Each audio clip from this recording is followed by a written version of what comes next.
Reese Rambles, episode 29. Welcome back to Reese Rambles. And yeah, 29 in a row. So the next one is going to be number 30. That's quite impressive, isn't it? That's over a half a year's worth of rambles by this point. But hey, let's keep going and let's keep this streak up. So this week on my channel, I released a video about a book, and I spoke a little bit about this last week.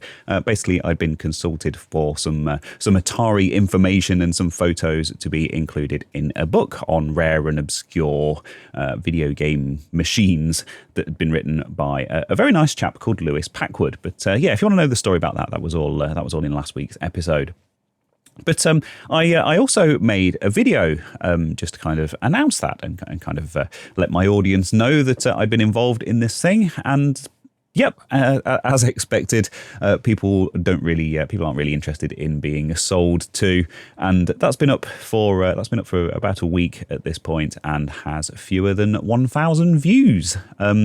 Which, yeah, you know, there's a lot of small channels out there who would kill for the kind of viewing figures that I get on some of my videos. So I'm absolutely not going to be ungrateful about that. You know, it's great that those 900 or so people were interested in that, and I've had quite a lot of good feedback from people as well, saying that they've gone and pre-ordered the book. So very, very cool. But yeah, just interesting to see, you know, stuff like the interview that I did with Clint. That's on like over 25,000 now. And there was the one where I was stripping down some computers that I got from the Northwest Computer Museum. That's 17,000. They're just another couple of recent videos. So very, very inconsistent. Then that said, I've got the Atari 2800 controller. That's on about 2,500. The NEC CD-ROM changer thing, that's on about the same. So yeah, it's interesting to sort of check out some of the kind of wildly inconsistent view counts on some of my videos. But hey, it's all good. It was a 2-minute announcement that I just slapped together very quickly just to get the word out. And the feedback that I've had has been very good. And I think, to be honest, that's what actually counts when it comes to doing what I do. And another piece of information for the Ramble preamble this week. And I should explain. I'm feeling a bit under the weather at the minute. I'm not really sure what's going on. Obviously, I'm due to go away soon, and I've had a bit of a stressful time over the past couple of weeks, desperately trying to get stuff finished. And yeah, I don't know if that's sort of finally caught up with me, or if I'm just if I've caught something. The other piece of news, the other interesting channel-related bit of information is that my good friend Woz got in touch with me. Not that Was, a different Was. And it's the same chap who very kindly donated the Atari STE Discovery Pack sleeve that I have on my wall. A lot of people think it's a poster. It's in shot in most of my videos next to the actual Atari ST in the corner. A big pink thing on the wall. And it's not a poster, it's actually an original box sleeve, and it's the box sleeve for the Atari STE pack that I had as a kid back in the day. And I mentioned a few years ago that I was looking for one, and he got in touch and said, "Hey, I've got one of these, do you want it?" And I stuck it in a frame and stuck it in pride of place on the wall. And yeah, he has come in clutch once more, as the kids say. Yeah, sorry about that. He contacted me a few days ago asking if I was interested in some Atari portfolio stuff. If you're not familiar with the Atari portfolio, and I'm not going to tell the whole history of it here because it's something I'm going to cover in a video at some point, but it's a small handheld. It wasn't actually sort of designed and manufactured by Atari. It was rebranded. It was made by another company. But it was basically a pocket-size IBM-compatible PC. And perhaps most famously, and you can't talk about the portfolio without mentioning this, used in Terminator 2 to hack an ATM to get it to dispense a load of free cash. I guess I'm going to have to use that clip in the video because it's obligatory at this point, but there you go. And he asked if I wanted the PC card drive. So this little pocket-sized machine takes these little solid state memory card type things that are kind of similar to sort of PCM CIA cards or something of that kind of era, And there was an optional external accessory with its own ISA card that you plugged into a PC, and then you could plug the the card reader into it, and you could use that to copy files to and from the portfolio. And they're actually quite rare. And he contacted me and said, don't need this. Are you interested in covering the portfolio at some point? And I was like, well, yeah, I've got one. I've got quite a few accessories and things for it, and it's something I'd quite like to cover, and that's quite a cool part of the story. And obviously, being a man who owns many ISA-equipped PCs, it's something that I could actually install into a PC and get the drivers and stuff installed, and actually demo working, which is really cool. It's quite an important and quite a rare and obscure part of the story of that particular machine. So thank you very much to Woz for your donation. That will be used and it will be featured on the channel at some point. I can't promise that it'll be in the immediate future, because as always I've got a lot of projects on the go at the minute anyway already. But very cool, and thank you very much for the donation. So just as a follow-up to one of my previous stories about the Atari 2600 Plus, which is something I've covered a few times at this point. Of course, Atari's reimagined 2600 console, their iconic VCS, a video computer system from 1977. And they've announced that they're bringing out a new version for 2023, which plays the original cartridges, which is quite exciting. But there have been a few sort of questions around how it's, specific features of it and stuff that's not been announced. And I'm very pleased to report that someone going by the name of Selena the Retro Princess actually got her hands on one at PAX West, the old Penny Arcade Expo, which is a big gaming show, big gaming expo in America. And she actually got her hands on one. I didn't actually get to play on it from what I've seen, but took some pictures of the hardware close up, and specifically pictures of the back, and also spoke to someone from Atari and kind of clarified a couple of things, which is really cool. So the 2600 Plus, it has now been confirmed, has a hardware toggle switch on the back for 16:9 and 4:3 aspect ratios. So of course these games weren't originally designed with widescreen in mind. It's kind of frowned upon in the retro community to stretch that picture to fill the screen because it kind of distorts the shapes of the original things, and you're stretching stuff out so it's wider than it was intended to be. It's not a good look, but some people like to play that way, and that's up to them. But seems Atari had the forethought to put a physical hardware switch on the back of the console to switch between the two different video output modes, which is really cool. And done in the style of the original difficulty switches, which the 4-switch 2600 had on the back as well. So it's quite authentic looking. But perhaps the most important bit of news actually came from her speaking to someone. There's been quite a lot of talk about the list of games that aren't compatible with this console. It's been confirmed that it has 256 meg of onboard solid state storage for the operating system and stuff. And of course, it doesn't come with any games pre-installed. It's designed to be used to play cartridges. So that's quite a lot of room to play with. I mean, the complete ROM set, literally every single game ever released for the 2600, and that includes duplicates and the full NTSC set and the full PAL set from America and Europe, respectively. The entire set is like 18 megabytes because the games were 4K. I think some of the games were bigger than that because the cartridges use like quite clever bank switching techniques and stuff. But of course, we're talking 1970s technology here. So there has been some scope. And of course, these other mini consoles that have been released over the past few years have all been hacked. They've all been blown wide open, and people have added their own menu systems and extra games and, even emulators to run systems that they weren't even intended to run in the first place. And there was a lot of speculation as to whether this would be possible on the 2600 Plus or whether it would be, whether it'd be like a lockdown thing.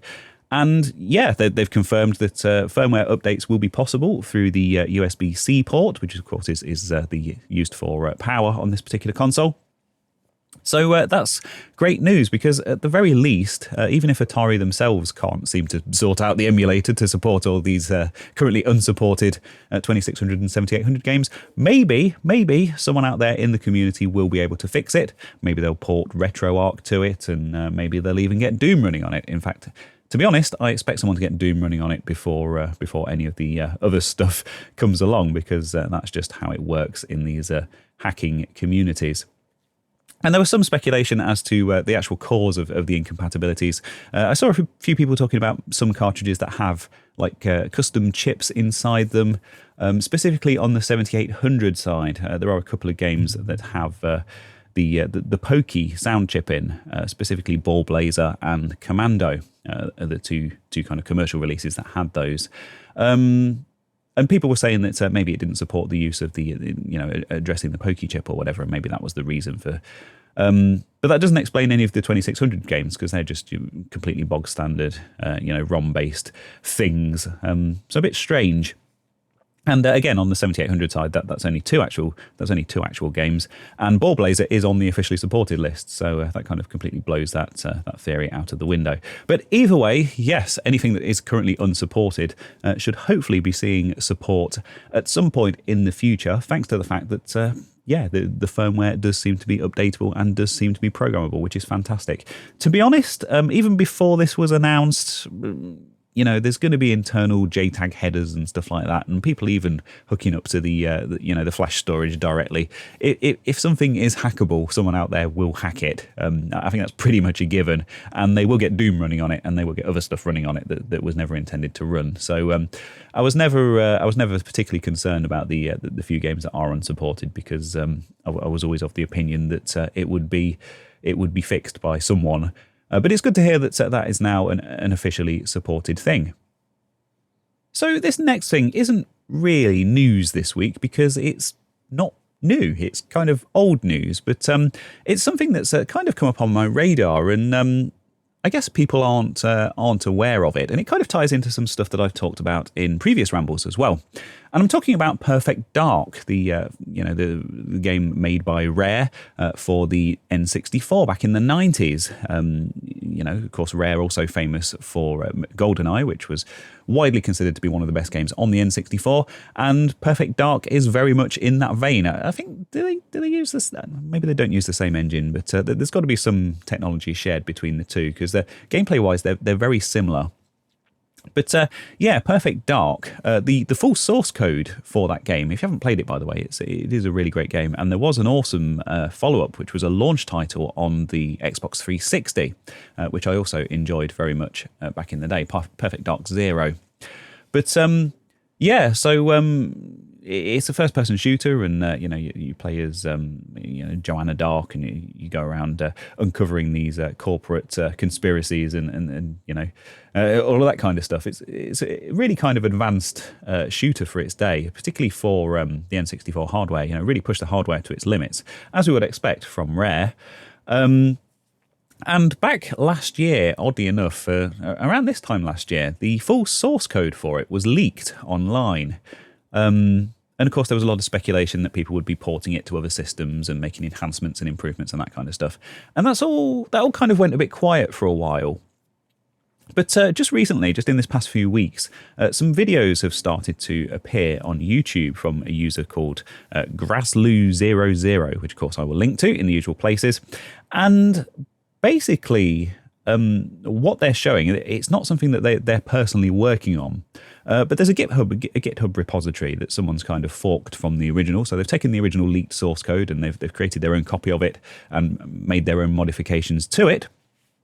And the name of this user is, it rolls off the tongue. It's FGS FDS FGGS. But of course, I'll link to that, so you don't have to try searching for it. And they've taken the original Perfect Dark source code from the N64 and made it compilable and runnable on a PC. It's a 32-bit binary, but it does run under 64-bit Windows as well. And what they've also done is, they've gone through and they've fixed a lot of the sort of game-breaking bugs and things, so the game is actually playable. They do warn that it does still have a lot of bugs in it. And what they've also done is, made some improvements to the renderer, so it renders at 4K at 60 FPS, which of course the original console would never have possibly even dreamed of. And also sorted out the controls for the PC, so you can play it with a keyboard and mouse and use mouse look like a modern first-person shooter. And also you can use an Xbox 360 or any Xbox controller or similar to actually play through the game, which is really cool. And based on these videos and also some live streams that this YouTube channel has done, it's looking really good. It's looking really playable, really smooth.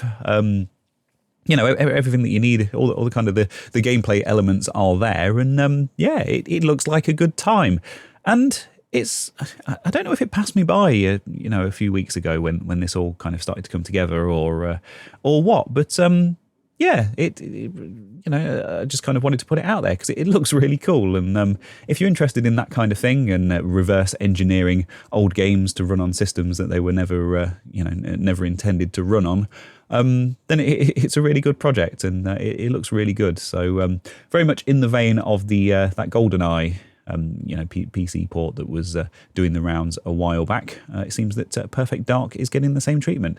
And of course there are emulators and that kind of thing. I know the N64 is a difficult system to emulate, and I know there's also a Mr. Core in development for it, which just is coming on in leaps and bounds and looking absolutely brilliant. But hey, more options to be able to enjoy these old games again it can only be a good thing. So I thought I would make people aware of that. And Perfect Dark N64 on the PC. It's looking very cool. And finally, I'm going to cut this episode a little bit shorter than usual, just because, like I say, I've got a lot on. I'm not feeling all that brilliant. But there is something that my wife, Catherine, made me aware of, which I really wanted to share with you because it looks cool. And hey, maybe one day I'll be able to visit it and make a Tom Scott style video about it. But this definitely isn't news. This is something from 2001. But she travels to, in her job, she travels to a couple of different sites in the UK. She's a group manager for what she does and has to report into these other sites and, whip people into shape and make sure they're doing their job properly.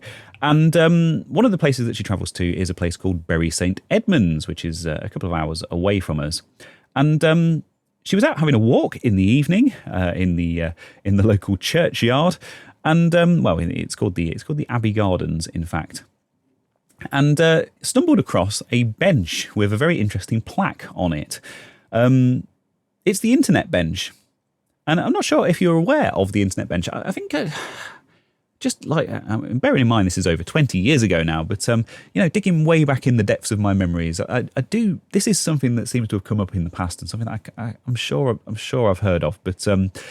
Basically, the Bury St Edmunds Council, Suffolk Council at the time, designed this bench so people could bring their laptops to it and they could plug into modem jacks, because bear in mind, 2001 was still dial-up era. I know there were some kind of broadband options starting to become available, but certainly here in rural Britain, dial-up was still very much king.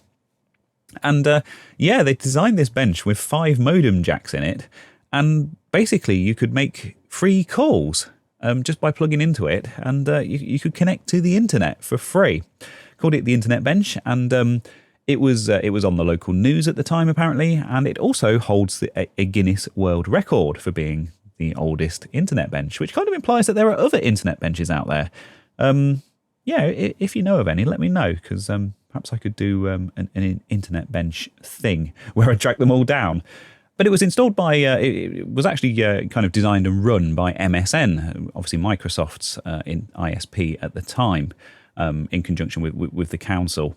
And you could plug into it, you could connect to the internet, and apparently the bench cost £60 to build, and of that, £30 was the modem. So they really splashed out on this thing, and it's still there. Obviously, you can't use it to plug into and connect to the internet anymore. But it was live for 3 months at the time, and that was with MSN covering all of the costs. And then they basically handed it over to the council and said that if they wanted to continue to run it, then it would be up to them to pay. And as far as I know, they didn't, or maybe they did for a while. I'm not sure. I'm getting all of this from the Wikipedia page, by the way, so apologies for that. But here is there is the Internet Bench. Quite an interesting history. Obviously, it was vandalised at one point where people blocked the ports so people couldn't plug into it. And there's quite an interesting story that was on BBC News at the time about two teenagers who actually took a phone to the bench and plugged a phone into it and discovered that they could make free international phone calls at MSN's expense. And they actually called Bill Gates' office and managed to speak to his secretary because they wanted to call up and report that they'd discovered this thing. Back in the days when trolling and hacking and all of that stuff was a lot more light-hearted and all fun times. But good publicity for Bury St Edmunds. Apparently people travelled from Korea and Japan to come and check it out, and they had news crews from the far-flung corners of the world coming to cover this thing at the time. And it's obviously been superseded by modern technology, Wi-Fi and ubiquitous mobile internet and all of that stuff, but a really interesting slice of history and something that I just wanted to share with you on this particularly slow news week. But there we go. That's all I have for you for this week's Ramble. Hopefully next week is going to be a special one. I'm not quite sure what I'm going to do yet, but it should be quite an interesting instalment, or I might not be able to do it. It could go either way. I'll let you know. I'll let you know via my usual social channels and whatnot. But it would be a shame to break the streak, so I'm trying to plan to do something. But I'll keep that shrouded in mystery for now. But hopefully you'll find out a bit more about that next week. So thank you very much for listening, as always. I don't, other than the checking out those Perfect Dark videos, I don't really have a YouTube channel to recommend to you like I usually do. So go and check out the Wikipedia page on the Internet Bench, and I'm sure that will lead you to many weird and wonderful early 2000s things. So yeah, that's it. Bye.